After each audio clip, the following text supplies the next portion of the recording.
குட்டி பிள்ளைகளே, நேத்து உள்ள ஸ்டோரிய நாம கண்டினியூ பண்ணலாமா? வாங்க கதைக்குள் போகலாம்.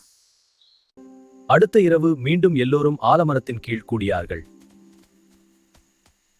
ஆந்தை ஆசான் கிளையில் அமர்ந்திருந்தார்.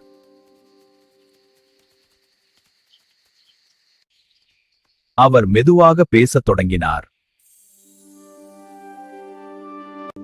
நேற்று நான் சொன்ன பாடம் நினைவில் இருக்கா? குட்டி விலங்குகள் தலை அசைத்தன. நேற்று போல இன்றும் நான் ஒரு கதை சொல்லப் போகிறேன். இன்றைய கதை பேராசை கொண்ட அணில். ஒரு காட்டில் ஒரு அணில் இருந்தது. அது தினமும் விதைகளை சேகரித்தது. அதற்கு பேராசை அதிகமாக இருந்தது. ஒரு விதை கேட்டது.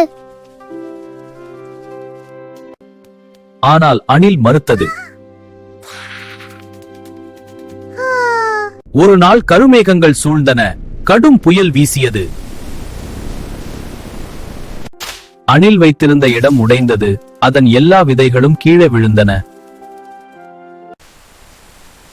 அணில் அதிர்ச்சியில் நின்றது.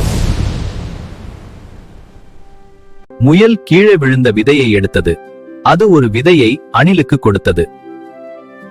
மற்ற விலங்குகளும் உதவின. அணில் தன் தவறை உணர்ந்தது.